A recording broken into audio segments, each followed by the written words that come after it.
Bella's helping me. I love having my tech support. Okay, so tonight we have a special treat. I really think that this is going to be an impactful and memorable evening. We're going to hear from Val Shockley and Dyanne Tappin, both women of color who will be sharing their experiences tonight. Dyanne, unfortunately, is traveling to her job in Colorado, so she pre-recorded a video for us to watch. So I'll have Val share first. But this is a time for all of us to listen, to learn. You know, what we hear tonight might be hard to hear. The injustices and discrimination that these women have faced their entire lives is something that most of us can never relate to. We know that we might not ever understand, but we want to stand and stand with you and support you.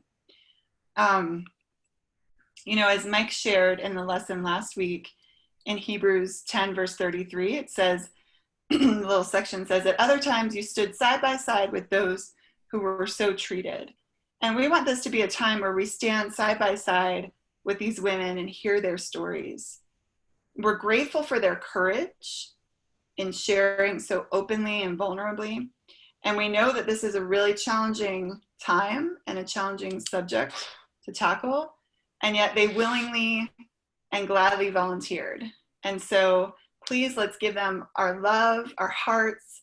I know it's hard to feel that through this. I know I watched Adrian Conway's lesson that he did to the guys on last Wednesday.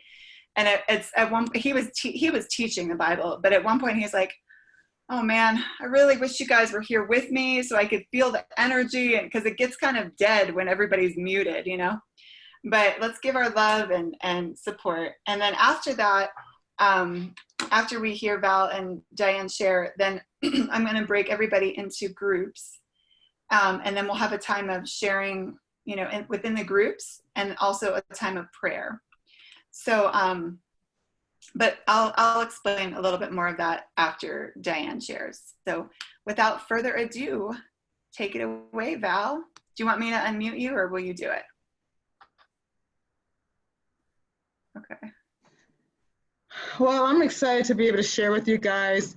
As we know, for everybody, it's probably been a whirlwind with everything going on. I didn't even know everything that was going on until first Saturday. I was on my way to drop something off for Zip, and I ended up in the middle of the protest and didn't even know what was going on. So it was from the protest I'm used to. It freaked me out for a little bit, but I'll share that with you guys later. But first, I just want to share some scriptures because I want to share as a disciple, because we're disciples, and I want to share as sisters, and really because we have to guard our hearts. And so I feel like I want to start out with the Bible. So Proverbs 4:23. I'm going to read a couple of them. If somebody else can read some, that'd be great, but I'll read the first one. And if I start to speak slowly, when I get nervous, I start speeding up my speech. And my husband said, talk slow. So that's what I'm trying to do. Come on, Val. Thanks. So Proverbs 4:23 says, oh, I need glasses, sorry. Above all else, guard your heart, for everything you do flows from it. I think that scripture speaks for itself, but in all of this, no matter where we're coming from in this, whether you're a person of color, whether you're not, everybody's feeling something. We have to guard our hearts through it. And then John 13, does somebody want to read John 13, 34 and 35? Okay, Zip. All right, Lori. Okay, Zip. John 13, 34, 35 says, a new commandment I give to you, that you love one another, even as I have loved you, that you also love one another. By this, all men will know that you are my disciples, if you have love for one another. So I shared this one because our lives as disciples need to stand out above everything else. Above, no matter what's going on in the world, our lives as a disciple needs, our love needs to, for one another needs to stand out. Lauren, you want to read Philippians 2, 1-5? Yeah.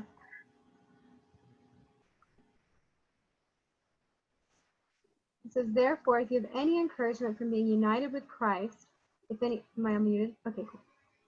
If any comfort from his love, if any common sharing in the Spirit, if any tenderness and compassion, then make my joy complete by being like-minded, having the same love, being one in spirit and of one mind. Do nothing out of selfish ambition or vain conceit. Rather, in humility, value others above yourselves, not looking to your own interests, but each of you to the interests of the others. In your relationships with one another, have the same mindset as Christ Jesus.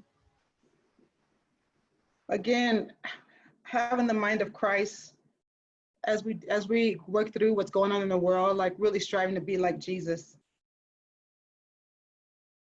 And then there's just two more, Matthew 5, 14-16. You are the light of the world. A town built on a hill cannot be hidden. Neither do people light a lamp and put it under a bowl. Instead, they put it on its stand and it gives light to everyone in the house. In the same way, let your light shine before others, that they may see your good deeds and glorify your Father in heaven.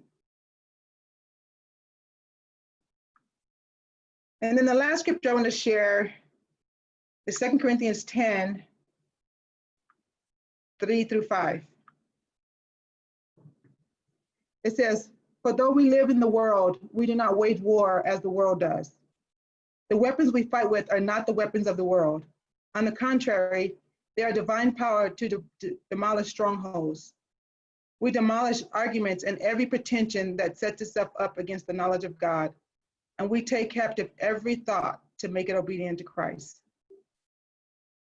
And in that one, I love that scripture because I feel like with everything that's going on, I know for myself, I've had to take captive of my thoughts and really focus on God because it is a lot of craziness. I tell you my mentality when I was going through, when I was on my way to Zip's house and I ended up in the middle of the protest. I saw kids, people driving with their kids sitting on the window, 8 and 9-year-olds look like they could have flipped up on the ground, and then people over here and all these wave of emotions flooded over me because when I started seeing the signs and stuff, I thought, oh my goodness, because when I was young in a riot, when people protested, it turned horrific. And so all of a sudden I got this anxiety because I had cars on either side of me and people fist pumping, and I was afraid to look up because if you don't fist pump back, I didn't know if they were going to turn on me. Like I wasn't sure what kind of protest this was. Like I said, I just drove in on it by accident. So by the time I got to Zip, I was an emotional mess. And I was supposed to be going over there for her, and I was an emotional mess. Anyways, so I just wanted to share that part. Like that was my first encounter with the protest. But I just wanted to share just some of my story and just the way I grew up. I grew up in Texas, well, kind of between California and Texas. And I remember I grew up with a lot of different things, but the first traumatic experience I had a friend. She was white, I was black. We were about 10 years old. And we used to play together every day. That was when your parents let you go outside, and as long as you came in before dark, they didn't know who you were playing with, but you just had to be in before dark. Anyways, we were playing on the playground, and her father looked out the window and saw us. And he called her in. And so I was sitting on the playground waiting for her, and she didn't come back. So I thought, oh no, because I had experienced racism, but I was thinking, oh, I hope it's not because I'm black. Like that's immediately what my mind went at 10 years old. So I went home to go to the bathroom, and I came back and she was back on the playground. So I said, hi. And granted, we had been playing together for 6-7 months. We were buddies. Like that was my friend that I played with every day. She was ignoring me. I'm sorry. Anyways, I said, why aren't you talking to me anymore? And and she wouldn't say anything. And I said, is it because I'm Black? And she says, yes, it's because you're Black. Now get away from me. And I cried because that moment, she was innocent up until that moment. Till somebody gave her a different view of me. Needless to say, we were never friends again. She never played with me again. I ran home crying to my mom. And one thing I appreciate about my mom is she always told us, she said, you know what? That stuff is other people's ignorance. You don't be like that. You make sure you stand out as different. And I appreciate that about my mom, that she always told me that. Anyways, I don't know, you know, I shared that one because I don't know what her mentality is now. I don't even know where she is, but she was taught a different view. And some of us in our congregation may have been taught a different view, but we have to go back to God's view on all of it. It's the reason why I wanted to share the scripture, so that we can be united. Like we need to be able to hear each other's stories. We need to be comfortable being uncomfortable. I want to hear your stories no matter what color you are, so that we can be unified. Another situation was, it was here in Salt Lake. I was walking through the store, and I'm sure some of you have heard the stories where you get followed around the store. I was in Claire's. Shay was like 2 years old, and I was looking for a little bow for her hair, and I noticed the little girl in the store. Everywhere I was, there she was, and she was staring at me. I don't know if she thought I was gonna stick a bow in my bag, but she's followed me all around the store. And the range of emotions that go through, because you feel like I'm a person. I have no desire to steal a bow. I have no desire to go to jail for a bow. But this person, because I'm Black, assumed that I was gonna steal this bow. So she followed me all the way around the store. And I just kept walking just to see if she was gonna keep coming. And then I got to the counter, and she was following me so much, she didn't even notice I was standing at the counter. So I looked at her and I said, are you gonna ring this up? Oh, okay, yeah. But it felt so to me, so horrific in my heart, because I felt like you don't even know me and you're just gonna assume that I'm gonna steal this bow from the store. And I feel like, I think the hardest part is having to teach Shay the things she has to look out for, that she needs, if she takes a bag in the store, she needs to make sure it's closed up. She needs to make sure that when she's holding stuff, don't even take anything that's your toy, don't take it in the store. These are the things we have to teach her, so that she's not falsely accused of anything. She lost her innocence in preschool. When one of the preschoolers asked her why she was brown, before that, she didn't even notice, but her innocence was gone after that. She said, Mom, why am I the only brown person in my class? Because they called her Black, and she was like, well, I'm brown, so she refuses to be called Black. And I said, it's okay that you're the only brown person in your class. And it's like, but there's nobody else. And so I had to walk her through that, you know, and then as she learned about our history, she couldn't understand, like, why were they treated that way? Why were people like us treated that way? And it's hard to explain, because we don't even know why. We hate that it happened. We don't even know why. But at that point, her innocence was stolen from her. And so now it was opened up that in every group, she knows that when there's nobody else like her in that group. So I share that story to say that for me, having her, I have to start training her in different things that people may not even think about if they're not a person of color. Like, I have to start training her, and for her, a girl. For boys, it's even more, that you have to train them about where their hands need to be. If ever someone stops them, like, some Black guys don't even wear hoodies. Like, you have to make sure you're gonna be safe when you go out.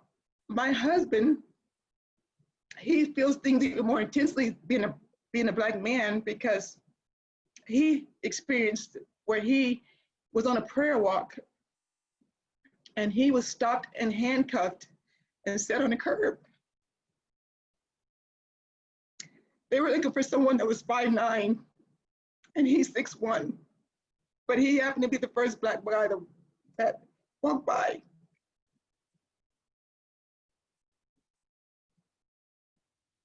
That discouraged him a lot.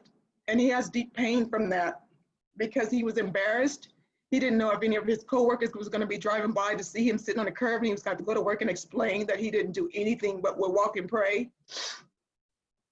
So it was very intense. So his pain is more intense than mine because he does have to watch. We've been stopped where we were just driving when the flashlight flashed in our car and we didn't do anything. We were just stopped. And so he has even more pain because of that. And I tell you, after the protests, the next day, I didn't want him to go to the store because I didn't know, because even more people standing up for right, there are those that are mad that people are standing up for right. So I don't know if we walk in the store, how people are gonna look at me, if they're glaring at me because I'm Black. I didn't want him to do it because it's even heavier for him. So I said, I'll go to the store, you just stay home, especially in the evening when all this is going on, until we understood. And now that I've watched, I do need to say that I feel encouraged because I feel like for the first time I'm looking out and I see that, hey, well, this is a mixture of people. This is not just, when I grew up, just Black people fighting. This is everybody fighting together. And I felt encouraged. I feel like there's a lot of things that I took away, like there's a lot of young people that don't think like that they do see us as people. And it encouraged me when I saw it. It encouraged me when I saw the police officer hugging the Black lady and shaking the Black guy's hand and kneeling on his knee with them. I've never seen that before when this has happened. And we fought for rights for a long time. Guys, I know that, you know, even in the kingdom, there's things that have been said to me that pierces me like a sword, but I feel like everybody has a genuine heart and nobody means to. But I think that we have to be able to talk to each other and say what pierces us and how we can feel more unified, because it is an issue in and out of the church. I feel like again, I feel like this is different. Like I said, when I watched, I actually recorded it because I had to show Shay the positive side first before she saw why all this was happening, because I had to hide it from her because she gets really worked up because she doesn't understand. So anyways, I just wanted to share my story. You know, there's lots of things I could share, but I wanted to share those, and hopefully that we can get into some conversations where we can talk about things and really get to know each other as people and sisters, because that's what's so awesome about the kingdom, that we can be unified, and it doesn't matter, we can see each other for who we are in our hearts and not for the outside. So that's what I wanted to share. Amen, Val. Thank you so much. That was so courageous, what you shared with us all. And I would encourage you to go look at the chat. I don't know, hopefully you weren't doing that while you were sharing, because it was, it could get distracting, but there's so many people that shared their hearts with you while you were sharing. But it was just powerful that you were able to express your experiences and share with us. Your vulnerability was really impactful, and I'm just really grateful that you were willing to go there and go to the uncomfortable place to help us understand more. So now we're gonna transition into, Bella's helping me. Wait, what are you trying to do? I'm sharing my screen. We're gonna share Dyanne's message. And let's see. Can I make a comment while you're looking? Yeah. So I just want to say to Val, this is true for me, and I'm sure it's true for all the sisters, that if anybody says anything that is hurtful, just as you said, and that they, you know, in their hearts that they didn't mean to, I want you to, and I hope everybody else feels the same way, to correct them and let them know what they said and why it was insensitive. Thanks, Pamela. Thanks for that. Okay, I'm gonna Thanks, Pam. Thanks, Pamela. Oh, there you go. All right, here we go with Dyanne. Hi, good evening, ladies. Of course, all of you know me, or hopefully know me. My name is Dyanne.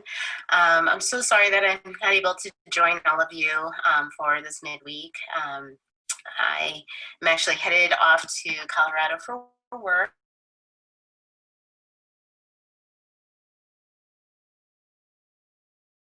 My story, if I shared my entire story, we would be here forever. Because I tend to, once I get writing, it just keeps going. But I really wanted to take some time to be able to share parts of my story. I actually wrote this on early Sunday morning. There's just been a lot going on between, COVID-19 and just everything in this country, and most recently with all of the protests and just everything. And so one of the outlets for me these days has been writing. I've been doing a lot more writing, which is a good thing. So I wrote this early Sunday morning, and it was actually very healing in a lot of ways. And so I sent it to Melissa, and she encouraged me to share. So here goes nothing. So what is my story? What is my story as an African-American woman? Who am I right now? I am a professional Black woman. I'm a disciple of Jesus. I'm a wife to an amazing Black husband. I'm a mother of 3 amazing and beautiful little Black angels of God. I'm an obstetrician gynecologist, try saying that 10 times fast, a doctor. I have my medical degree. I have a master's in public health and a bachelor's in engineering. I'm an adjunct professor. This is the list of who I am, not tooting my own horn, just sharing who I am, and so much more. I am strong, adventurous, spiritual, beautiful, hardworking, and resilient. I have my weaknesses, and I'm a sinner. Haha, I could go on for pages about that.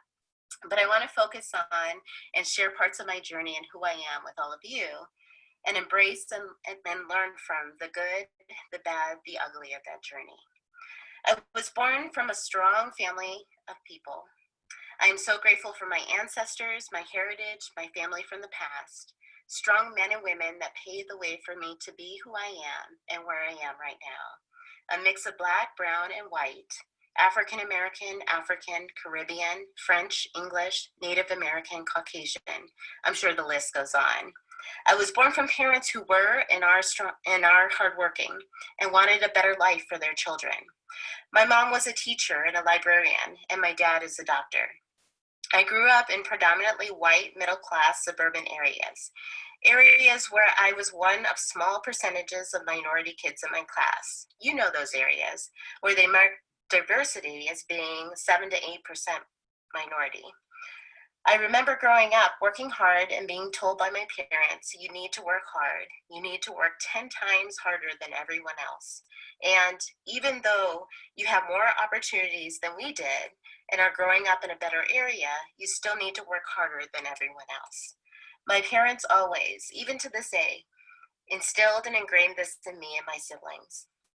Growing up, it was a struggle because I never really felt like I fit in with anyone. I tended to hang out more with the white and Asian kids because I felt I was not Black enough for the other Black kids. I remember in middle school being told many times that I was a quote-unquote Oreo, Black on the outside and white on the inside, and that I was too good to be Black and thought I was better than everyone else. They made fun of my maiden name because they thought it was not a Black last name and would make comments like, why do you talk like that? And the list goes on. I remember specific incidents when I would try to hang out with the other Black kids or sit with them in the cafeteria because they always sat together. Even in my school, it was segregated where all the Black, Asian, white, and Hispanic kids would tend to sit and play together. And again, remember, this was in a quote-unquote northern area of this country in the middle-class suburbs. And multiple times being told and asked, why are you sitting here? You're not Black. And then with my Asian, Hispanic, and white friends, where they would accept me for the most part on one end, But at the same token, they would ask me, why don't you hang out with more Black kids? And being questioned about some of my good grades and high achievements. How did you get that? I didn't fit the stereotypes. I didn't fit what they or what anyone considered to be Black. And these were not just one-time incidents.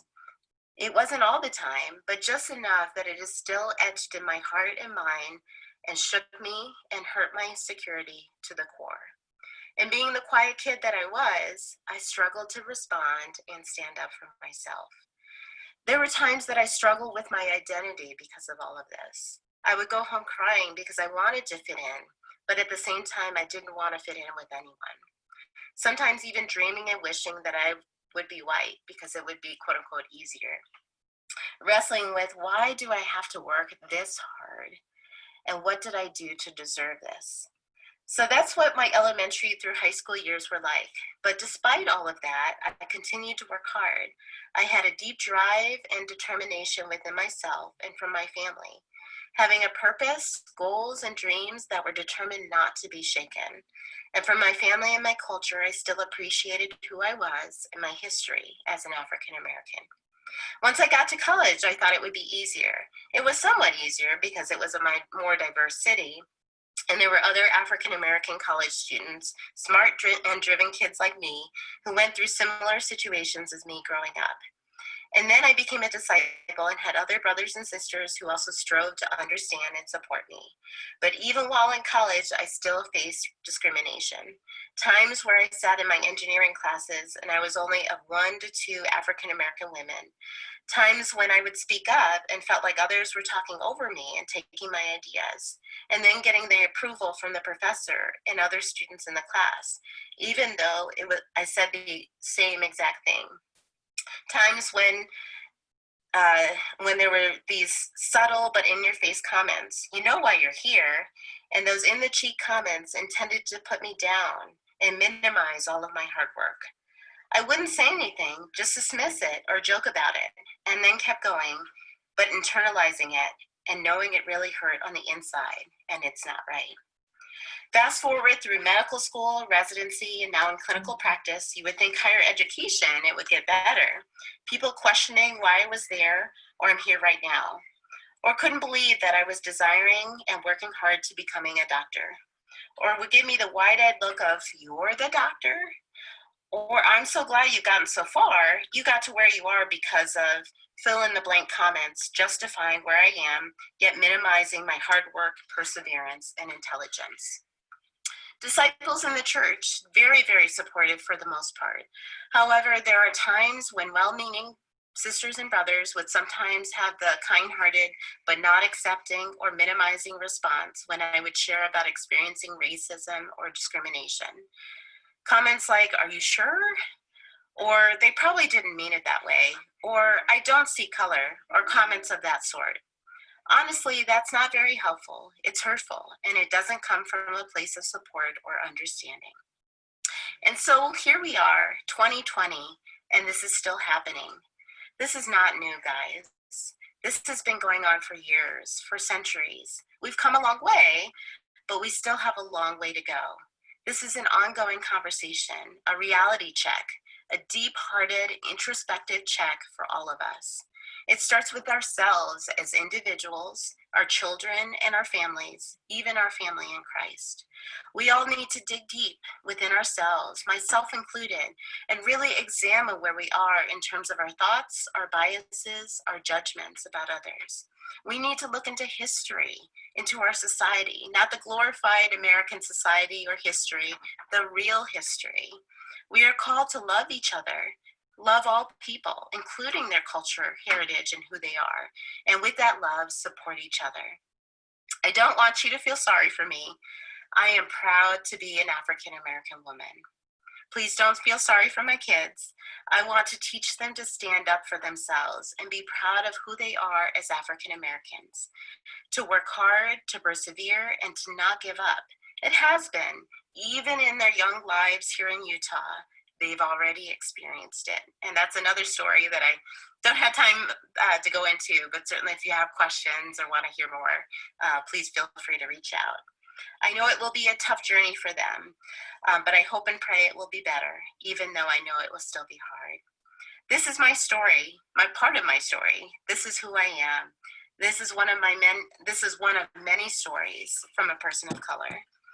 I share my story as a testimony to help you somehow grow, learn, and change ultimately in Christ. It has certainly helped me to change in Christ and grow closer to God. So what would I say for those who are striving to support, understand, and learn more? Be humble. Be a good listener. We all have stories to share about our experiences. As much as I want you to hear mine, I want to hear yours as well. Be willing to step out of your comfort zone and get to know people that are different than yourselves. Sometimes, some of my best friends, particularly here in the church, have been so different than me. And I love those relationships because it's a testimony to the connection, power, and love of Jesus. Be patient. Honestly, there are times I don't want to share my story. Be patient with me and others. I am a thinker and a deep processor, and sometimes I feel so much emotionally, particularly now, that I don't want to share. Take the time to educate yourselves and your children as well. There's so many resources out there. It will be uncomfortable, it may be heart-wrenching, but go for it. Teach your children and those within your sphere of influence to be different and show compassion for all. Be cautious. Don't be the kind-hearted, dismissive type. If I'm telling you that I'm experiencing a racist or discrimination type of situation or comment, please, both in your heart, mind, and your words, don't make me feel like it's somehow my fault, or question me, or say things like they didn't mean it that way, or that's just your perception, or are you sure, or I don't see color. Be supportive and take a stand. For all of us, this means something different. For some, it's peaceful protesting. For others, it's reaching out and getting to know someone who is different. For others, it's being involved in different supportive groups or signing petitions or working towards policy change. Please do vote, but do something. Don't just sit on the sidelines. This is not just a week or a month-long thing going on. It's ongoing. Be aware, be informed, and act. Lastly, accept and love all who God created us to be. We are all beautiful children of God. So thank you so much for listening. I hope you guys have a wonderful evening.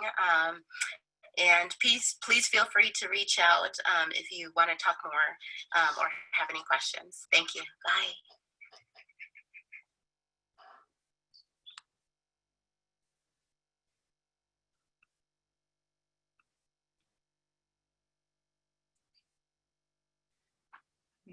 Yeah.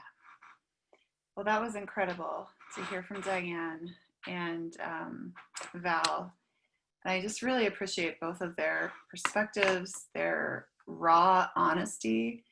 I know myself, that's one thing that I've really seen, that I used to be one of the ones that would say, I don't see color. And I never knew how offensive that was. And I just thought, well, we're all disciples in the kingdom. Like, we all love each other, but I didn't realize how devaluing that was. So I really appreciate just the heart of, let's all listen, let's all be humble, let's accept these experiences and not try to, devaluate them. Next, we're gonna split everybody into Zoom rooms, which are discussions. And I want to just remind everybody, kind of the theme scripture that we've been referring back to the past few weeks has been Micah chapter 6, verse 8, which is act justly, love mercy, and walk humbly with your God. He says, what does the Lord require of you? To act justly, love mercy, and walk humbly with your God. And so I want to just remind everybody in these groups, I don't have an agenda for you guys. I don't have a question that we should be answering. I just want people to be able to share whatever's on their heart. If they have experiences that they want to share, if they have a story that they want to share, that it's a time where we could listen, where we really are seeking to understand instead of to be understood. And so, just make it a place where it's safe. It's safe for you to share your heart. And then I want you guys to end your group. Probably, depending on how many people it is, it splits everybody up into about 4 or 5 people. But I want you guys to end with prayer. So it'd be great if each person could pray, if everybody feels comfortable with that. And yeah, and then we'll end the night that way. You don't have to come back to the main room. You could just end when your group is done. But thank you so much for coming. We had a really amazing turnout tonight, which is just a testimony to the fact that people want to hear these stories, and they want to be supportive, which I think is such a powerful message. So once again, thank you, Val. Thank you, Dyanne, who is flying in the air right now. And I love you guys.